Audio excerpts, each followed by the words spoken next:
பர்திமேயு சுவிசேஷ ஊழியங்கள் வழங்கும் நற்செய்தி நேரம்.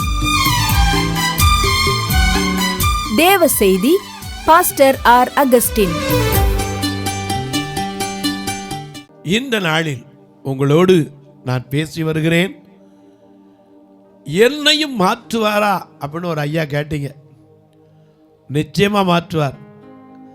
ஒரு மனுஷனை எப்படி மாற்றினார் என்பதை உங்களுக்கு சொல்லி வருகிறேன். யாக்கோபு ஆதியாகமம் 32:24 வாசிக்கிறோம். யாக்கோபு ஒரு நாள் தனித்திருந்தான். தனித்திருக்கும் போது அவன் வாழ்க்கையில் செய்த காரியமெல்லாம் நினைவுக்கு வந்துச்சு. நாளை நடக்க போகிற காரியம் அவனுக்கு தெரிஞ்சு தனித்திருந்து புலம்புகிறான். ஏன் சொல்கிறேன்? ஒவ்வொரு மனிதனுடைய வாழ்க்கையில் ஒரு தனிமை வரும்போது உணர வேண்டிய கட்டாயம் வரும். ஒரு சமயத்தில் இப்போ அவர் இல்லை, இறந்து போயிட்டார். ஒரு கண்ணு தெரியாது, அவர் செய்யாத சேட்டையெல்லாம் செய்வார். ஒரு நாள் திடீர்னு அவருக்கு கீழே நின்றுக்கிட்டு இருந்தவர் ரோட்டில் பைக்கு மோதி கால் ஒடிஞ்சிருச்சு. ஆஸ்பத்திரியில் நடக்க முடியாமல் கால் கட்டு போட்டு படுத்திருந்தார். மருத்துவமனையில் எப்பவும் போல் மாவு கட்டு போட்டாங்க. ஆனால் அந்த மாவு கட்டில் சரியாகலை. அந்த இறுக்கி கட்டினால காலே சூம்பி போச்சு. அதுக்கு பின்னாடி அவரை கொண்டு போய் ஒரு நாட்டு வைத்தியத்தில் தான் முட்டைப்பத்து போட்டு கட்டினோம். அவர் சரியாகி கொஞ்ச நாள் நடந்து நல்ல வேலையும் பார்த்தார். கடைசியில் இப்போ மரித்து விட்டார். மரித்த பிரச்சனை இல்லை. அவர் அப்படி வியாதி படுக்கையில் இருக்கும்போது, தனியாக இருக்கும்போது சொல்லுவார், நான் செஞ்ச பாவம் எனக்கு ஒவ்வொன்றா என் கண்ணுக்கு முன்னாடி வருதும்பார். ஒவ்வொன்றும் என் கண்ணுக்கு முன்னாடி வருதும்பார். எல்லா மனுஷனுக்கும் கடைசி நிமிஷத்தில் கூட உணர வேண்டிய கட்டாயம் வரும். இந்த யாக்கோபு என்ன செய்தவன் பாருங்க. தகப்பன் சொல்றார், உங்க வேதத்தை எல்லாரும் திரும்ப ஆதியாகமம் 28ஆம் அதிகாரத்தில் 3ஆம் வசனத்திலிருந்து எல்லாரும் அப்படி கையில் எடுத்துக்கிறீங்களா? எல்லாரும் தேடி எடுப்பீங்களா? அல்லேலூயா. யாக்கோபே நீ வேறொன்றுவாய், யாக்கோபே நீ வேறொன்றுவாய், பூத்து குலுங்கிடுவா, காய்த்து கனி தருவா, பூத்து குலுங்கிடுவா, காய்த்து கனி தருவா, இந்த பூமியெல்லாம் நிரப்பிடுவா, இந்த பூமியெல்லாம் நிரப்பிடுவா. யாக்கோபே நீ வேறொன்றுவா, யாக்கோபே நீ வேறொன்றுவா.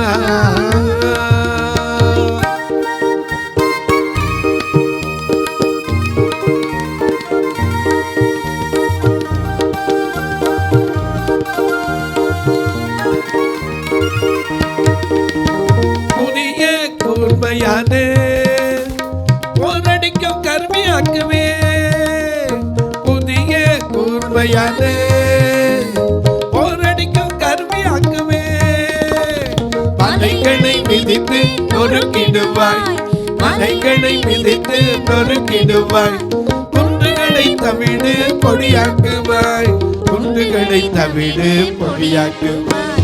என் மகனே நீ வேறொன்றுவாய், என் மகனே நீ வேறொன்றுவாய்.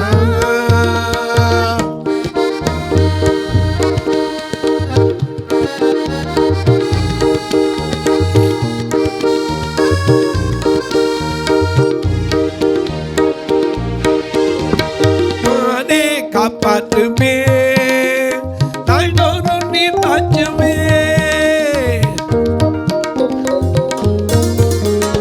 நானே காப்பாற்றுமே நாள்தோறும் நீர் தாச்சுமே.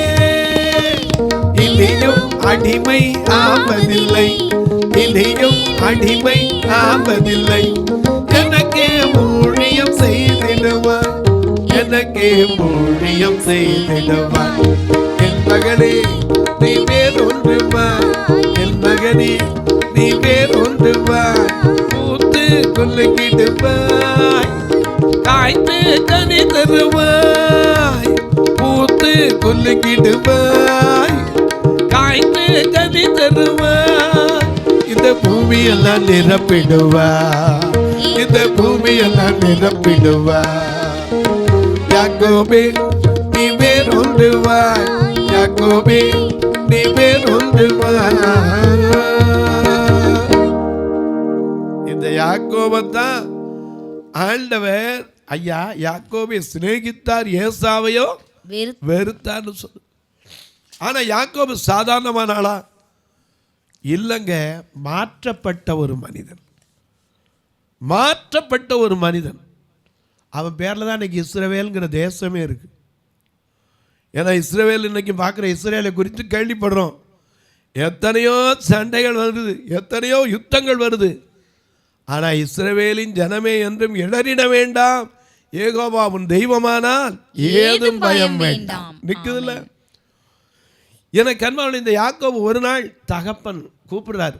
எப்போ கூப்பிடுறாரு? ஆதியாகமம் 28:3 வாசிக்க கேட்போம். ஆதியாகமம் 28 3, 4 சர்வ வல்லமையுள்ள தேவன், சர்வ வல்லமையுள்ள தேவன் உன்னை ஆசீர்வதித்து. ஐயா எப்ப சொல்றாரு தெரியுமா? முதிர் வயதாச்சு, என் மரணம் இந்த நாள் எனக்கு என்ன செய்யாது தெரியாது. ஆனா ஒண்ணு தெரியும், நான் ஆராதிக்கிற தேவன் யாரு?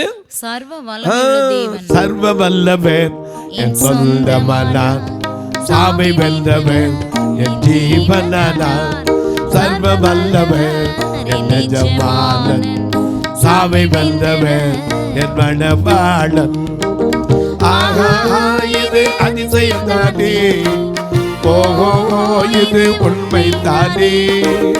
ஆஹா இது அதிசயம் தானே, ஓஹோ இது உண்மை தானே. சர்வ வல்லமை என் சொந்தமானா, சாவை வெல்லவே என் தீபனானா. சர்வ வல்லமை என் எஜமானன், சாவை வெல்லவே என் மணவாளன்.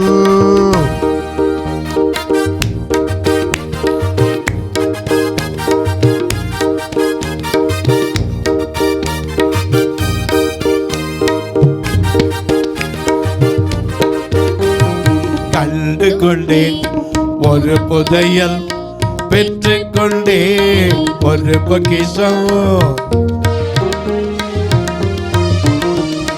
கண்டு கொண்டே ஒரு புதையல், பெற்றுக்கொண்டே ஒரு பொக்கிஷம். இயேசுதான் என் ரட்சகர், இயேசுதான் என் ராஜா ராஜா, இயேசுதான் என் ரட்சகர், இயேசுதான் என் ராஜா ராஜா. சர்வ வல்லவர் என் சொந்தமான, சாவை வென்றவர் என் ஜீவனான. சர்வ வல்லவர் என் எஜமானன், சாவை வென்றவர் என் மணவாளன். யாக்கோபு வாயில அந்த வார்த்தை வந்துச்சு. என்ன வந்துச்சு?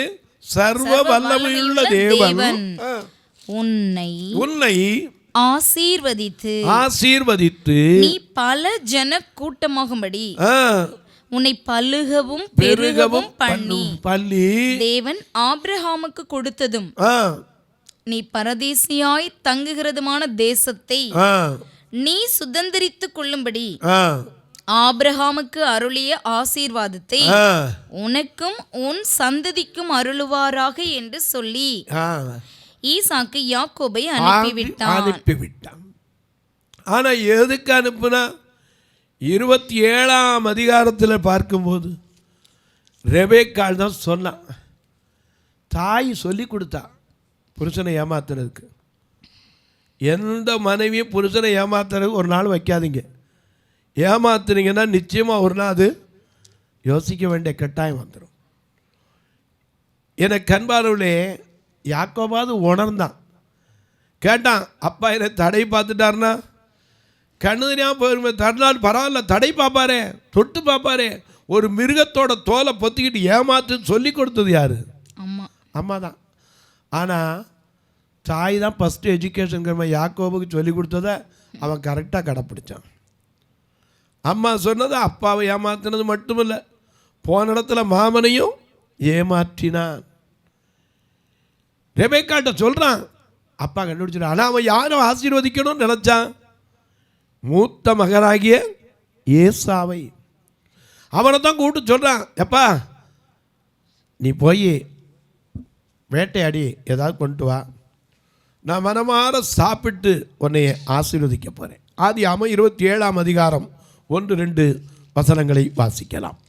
ஆதியாகமம் 20. ஈசாக்கு முதிர் வயது ஆனதினால் கண்கள் இருளடைந்து பார்வையற்று போன போது அவன் தன் மூத்த குமாரனாகிய ஏசாவை அழைத்து, என் மகனே என்றான். இதோ இருக்கிறேன் என்றான்.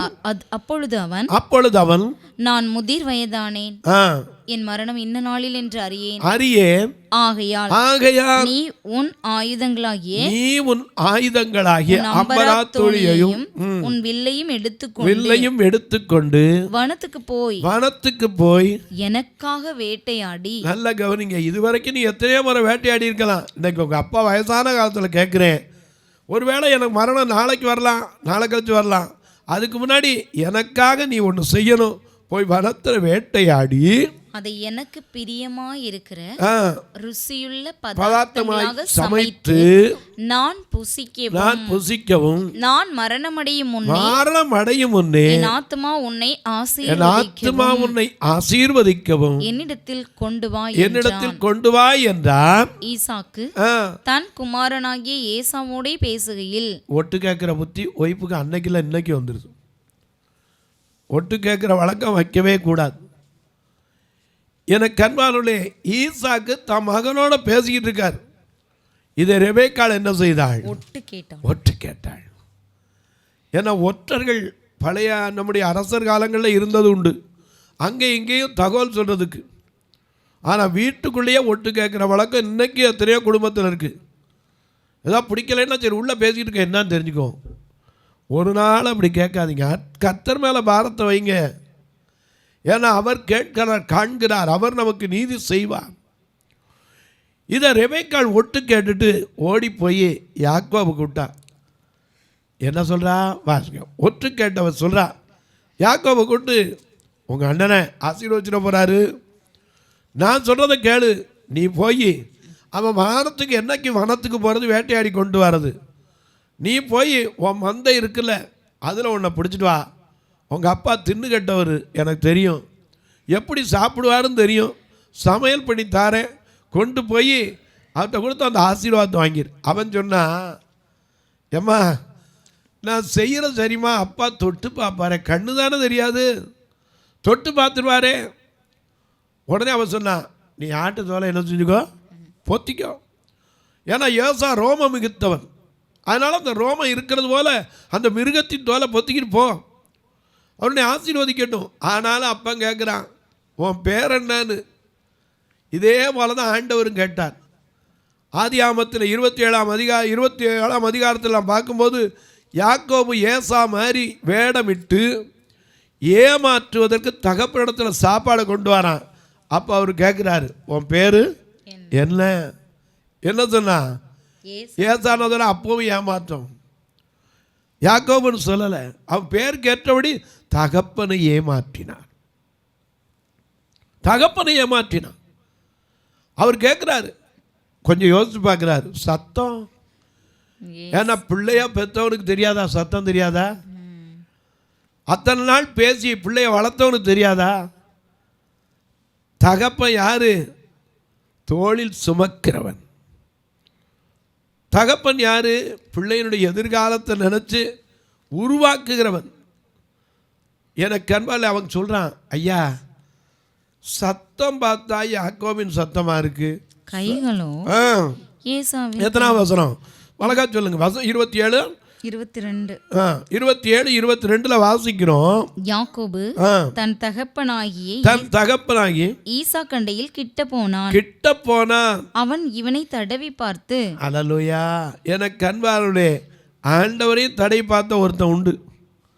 யாரு? தோமா. ஆமா, நாம அப்படி ஆயிடக்கூடாது. அவர் சொன்னார், வா என் கையை என்ன செய்ய, விழாவில் போட்டு பார், அந்த துவாரத்தை பார், ஆணி பாய்ந்த கரத்தை அந்த துவாரத்தை பாருங்க. அப்புறம் தான் தோமாவுக்கு இந்தியா மேலே பாரம் வந்து சென்னையில் வந்தார். எனக்கு அன்பானுள்ளே தொட்டுப்பார். ஏன்னா இதே போல தடவுனவன் யாரு? இன்னொருத்தன் சகுல். தமஸ்கு வீதியிலே ஆமா, அவன் கீழே விழுந்துட்டான். ஒரு இருள் அவன் மேல் பிரகாசித்தது, ஒரு சடுதியில் ஒரு ஒளி பிரகாசித்தது. அவன் தரையில் விழுந்து என்ன செய்தான்? பார்வை இழந்து கையில் ஓலை கொடுத்து தடவிட்டு போனான். எனக்கு அன்பானவர்களே, ஒன்றை நீங்கள் தெரிஞ்சுக்கொள்ளணும். தடவி பார்த்தா தான் பிள்ளைய தெரியாதா? எனக்கு அன்பானவர்களே, யாக்கோபு கிட்ட ஈசாக்கு அப்பன்ட்ட கிட்ட போகிறான். அவன் கைகளை தொட்டு பார்த்துட்டு என்ன சொல்கிறான்? சத்தமோ யாக்கோபின் சத்தம், கைகளோ ஏசாவின் கைகள் என்று சொல்லி அவனுடைய கைகள் அவன் சகோதரனாகிய ஏசாவின் கைகளைப் போல ரோமம் உள்ளவைகளாய் இருந்தபடியினாலே அதனால இன்னான் என்று அறியாமல் அவனை ஆசீர்வதித்தான். ஏமாத்தி ஆசீர்வாதத்தை வாங்கிட்டு ஒரே ஓட்டமா ஓடி கடைசியில் பயந்து ஒரு கல் எடுத்து தலைக்கு வச்சு படுத்திருக்கான். அப்போ தான் ஆண்டவர் திரும்ப சொன்னார், அப்பா நீ தப்பு பண்ணினவன் தான், ஆனாலும் ஆதியாகமம் 28:15 அவர் சொல்றார், நான் உன்னோட தான் இருப்பேன், உன்னை போகிற இடத்திலெல்லாம் உன்னை காத்து இந்த தேசத்துக்கு உன்னை திரும்பி வர பண்ணுவேன். போகும் போதும் காக்கின்றார், திரும்பும் போதும் காக்கின்றார், போகும் போதும் காக்கின்றார், திரும்பும் போதும் காக்கின்றார், இப்போதும் எப்போதும் என்னாடு காக்கின்றார், இப்போதும் எப்போதும் என்னாடு காக்கின்றார். உதவி வரும், எனக்கு உதவி வரும், கண்மலை நோக்கி பார்க்கின்றேன், வானமும் மையமும் படைத்தவரை பார்க்கின்றேன். உதவி வரும், கண்மலை நோக்கி பார்க்கின்றேன், வானமும் மையமும் படைத்தவரை நான் பார்க்கின்றேன்.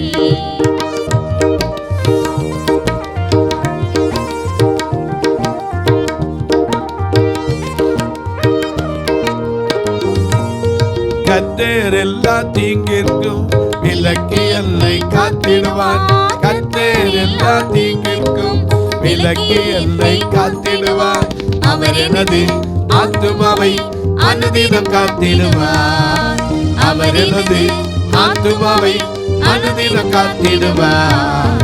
உதவி வரும், எனக்கு உதவி வரும், கண்களை நோக்கி பார்க்கின்றேன், வானமும் மையமும் படைத்தவரை நான் பார்க்கின்றேன். உதவி வரும், கண்களை நோக்கி பார்க்கின்றேன், வானமும் மையமும் படைத்தவரை நான் பார்க்கின்றேன். கல்லில் போய் தலைக்கு வச்சு படுத்திருக்கான். ராத்திரியில சூரியன் அஸ்தமித்த போது ஒரு இடத்துக்கு வந்து சேர்ந்தான். அந்த இடம் எதுன்னே தெரியாது, ஒருத்தரும் இல்லை. அங்கதான் அவனுக்கு தரிசனம் கிடைத்தது. அதே போல தனித்து இருக்கும்போது தான் திரும்ப கர்த்தர் அவனுக்கு தரிசனம் ஆகிறார். தனித்து இருக்கும்போது தான் இவனுக்கு ஒரு சொப்பனம் வருது. அதுதான் வானத்தின் வாசல் என்று சொல்லப்படுகிறது. தேவன் சந்தித்த இடம் பெத்தேல், தேவனுடைய வீடு என்று சொல்லப்படுகிறது. இந்த இடத்துல போகும்போது தான் பயந்து போய் உட்கார்ந்துருக்கான். எல்லாத்தையும் விட்டாச்சு, நம்ம எப்படி வாழ போகிறோம் எப்படி தெரியாது. ஆண்டவர் வாக்கு பண்ணார், நான் உன்னோடு இருப்பேன், போகிற இடம் எங்கு உன்னை காப்பேன், அது மட்டுமல்ல திரும்ப உன்னை இந்த இடத்துக்கு என்ன செய்வேன், வர பண்ணுவேன், நான் சொன்னதை செய்கிற வரைக்கும் உன்னை கைவிடாது இருப்பேன். ஏன்னா அவர் கைவிடாத தெய்வம். நான் எந்த நிலையில இருந்தாலும் கைவிடாத தெய்வமே, உம்மை நம்புவேன், நான் உம்மை துதிப்பேன். நான் எந்த நிலையில இருந்தாலும் கைவிடாத தெய்வமே, உம்மை நம்புவேன், நான் உம்மை துதிப்பேன், நான் உம்மை நம்புவேன், நான் உம்மை துதிப்பேன். நான் யாரை நம்புவேன், நான் யாரை நம்புவேன், நான் யாரை நம்புவேன், நான் யாரை நம்புவேன்.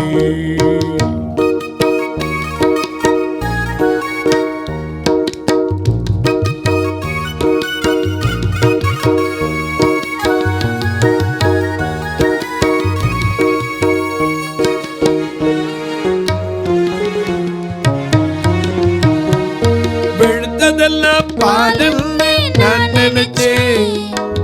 பொழுது போய் தேவனை நான் உம்மை பகைச்சேன்.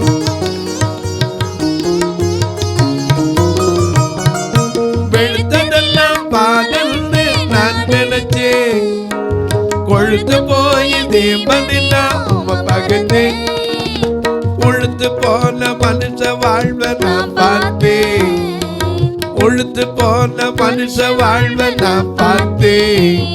அது திகச்சு போய் தேவனை நான் உம்மை நினைச்சேன். அது திகச்சு போய் தேவனை நான் உம்மை நினைச்சேன். என்கிட்ட நல்லவன் போல நடிச்சவங்க அடுத்தெருவுல விட்டு போட்டாரு. என்ன வேண்டும் பெருமானி. என்கிட்ட நல்லவன் போல நடிச்சவங்க அடுத்தெருவுல விட்டு போட்டாரு. என்ன வேண்டும் பெருமானி. நான் என்ன செய்வேன் பெருமானி. நான் யார நம்புவேன், நான் யார விரும்பேன், நான் யார நம்புவேன், நான் யார விரும்பேன்.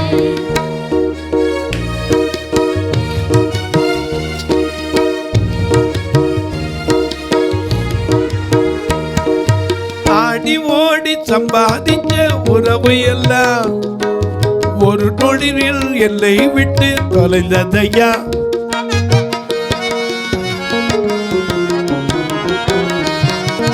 உலக வாழ்க்கை சதமில்லை நான் நினைச்சேன். அதில் உழந்த போது சகதி என்று நான் அறிந்தேன். கலகம் நிறைந்த உலக வாழ்க்கை மாயையா. எழுந்தவர்கள் எழும்புவது கடினமையா. கலகம் நிறைந்த உலக வாழ்க்கை மாயையா. அதில் விழுந்தவர்கள் எழும்புவது கடினமையா. என்கிட்ட நல்லவன் போல நடிச்சவங்க அடுத்தெருவுல விட்டு போட்டா. என்ன செய்வேன் பெருமானி. நல்லவன் போல நடிச்சவங்க அடுத்தெருவுல விட்டு போட்டாரு. என்ன செய்வேன் பெருமானி. நான் என்ன செய்வேன் பெருமானி. நான் யார நம்புவேன், நான் யார விரும்பேன், நான் யார நம்புவேன், நான் யார விரும்பேன். பெத்த பிள்ளை ஏமாத்துறான யார நம்புறதுங்க?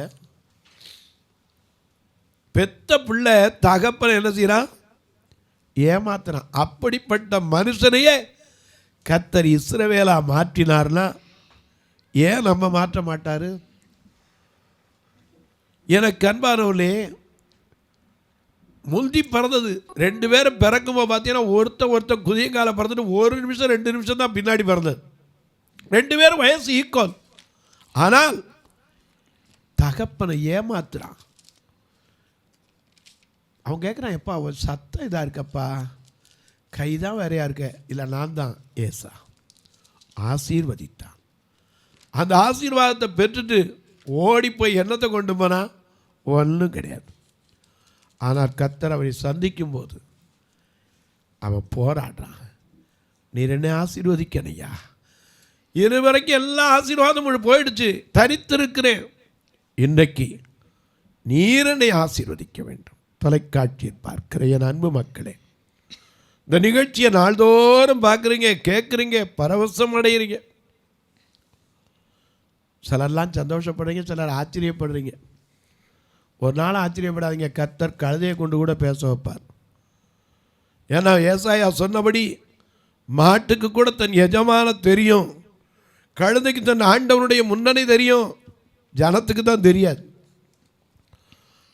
இப்படி ஏமாற்றிட அந்த யாக்கோபு தனிமை வரும்போது எத்தனை நினச்சி புலம்பியிருப்பான். எவ்வளவோ சொத்து சுகங்கள் இருந்துச்சு, ஆடு மாடுகள் எல்லாம், குடும்பம், பிள்ளை குட்டி எல்லாம் இருக்கு. ஆனால் புலம்புறான். ஏன்? தகப்பனை ஏமாற்றினான். தன் சகோதரனை பசியோடு வந்தபோது ஏமாத்தினான். இன்றைக்கு சாப்பிடையாப்பான்னு கேட்குற காலில் வனாந்தரத்தில் எப்படி புலம்பியிருப்பான். எனக்கு அன்பானவர்களே, ஒருவேளை நீங்களும் கூட ஏமாற்றி எத்தனையோ விதத்தில் சம்பாதிச்சிருக்கலாம்.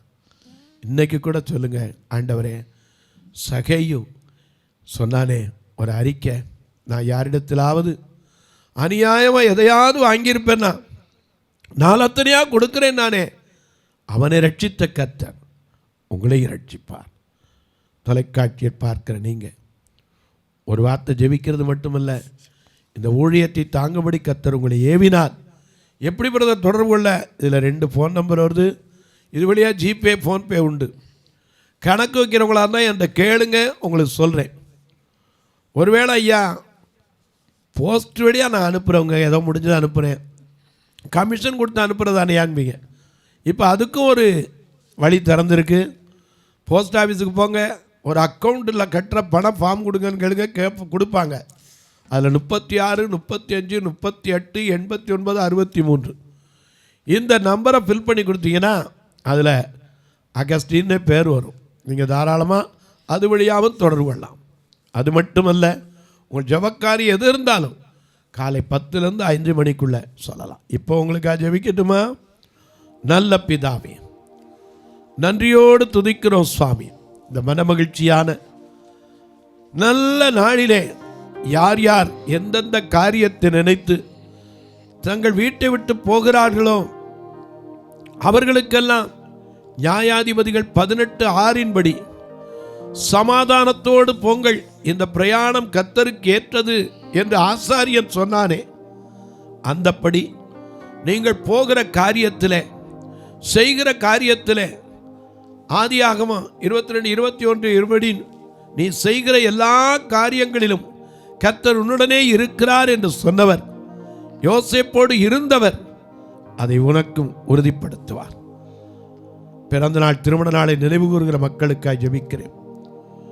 தங்களுக்கு அன்பான இழந்து தவிக்கிற ஆறுதலற்ற மக்களுக்காய் ஜெபிக்கிறேன். தனிவேலை என் புருஷன் போன பின்னாடி எனக்கு நிம்மதியே போச்சுன்னு தனிவே புலம்பிக் கொண்டிருக்கிற மனைவிக்காய் ஜெபிக்கிறேன். ஐயோ என் பிள்ளையை இழந்து ஆறுதலற்று இருக்கிறேன் என்கிற தாய்க்காய் ஜெபிக்கிறேன். நல்லா வளர்த்து பாடுபட்டனே, இப்படி குடிச்சே தன் சரீரத்தை அழித்து கொண்டானேன் அங்கலாய்க்கிற சகோதரிகளுக்காய் ஜெபிக்கிறேன். ஒவ்வொருவருடைய கண்ணீர் மாறட்டும், கவலை மாறட்டும், வேதனை விலகட்டும். வானத்திற்கும் பூமிக்கும் சகல அதிகாரம் கொண்ட இயேசு கிறிஸ்துவின் ஈடு இணையற்ற வல்லமையுள்ள நாமத்தில் ஜெபிக்கிறேன் நல்ல பிதாவே, ஆமென், ஆமென். சபை ஆராதனை ஞாயிறு காலை 10 மணி முதல் 12 மணி வரை. இடம் பர்திமேயு சுவிசேஷ ஆலயம், அன்னை சத்யா நகர், இளமனூர் அஞ்சல், சக்கிமங்கலம் வழி, மதுரை மாவட்டம். பின்கோட் 625201 மற்றும் பர்திமேயு சுவிசேஷ ஜெப வீடு, flat number 107, Eden garden, Muthur, Tirunelveli. Pincode 627011. சிறப்பு உபவாச கூட்டம் ஒவ்வொரு மாதமும் 2வது சனிக்கிழமை காலை 10 மணி முதல் 1 மணி வரை நாகர்கோவில் YMCA ஹாலில் வைத்து நடைபெறுகிறது. மற்றும் ஒவ்வொரு மாதமும் 4வது சனிக்கிழமை காலை 10 மணி முதல் 1 மணி வரை திருநெல்வேலி புதிய பேருந்து நிலையம் அருகில் உள்ள கிரேஸ் ஹாலில் வைத்து நடைபெறுகிறது. எங்கள் எல்லா ஆராதனைகளிலும் கலந்து கொண்டு தேவனை மகிமைப்படுத்த அன்பாய் அழைக்கிறோம். உங்கள் உதாரத்துவமான காணிக்கைகளினால் இவ்வூழியத்தை தாங்க விரும்பினால் R Augustine, account number 5021364331, IFSC code IDIB 000B066, Indian bank, BP குளம், Madurai. GPay number 9842181917, BGM ministries மற்றும் 9442559772, பிளைண்ட் மினிஸ்ட்ரீஸ் அகஸ்டின். உங்கள் தொடர்புக்கு பாஸ்டர் ஆர் அகஸ்டின், பர்திமேயு சுவிசேஷ ஊழியங்கள், நாகமலை, புதுக்கோட்டை, மதுரை 625019. தொலைபேசி எண்கள் 9842181917 மற்றும் 9442559772.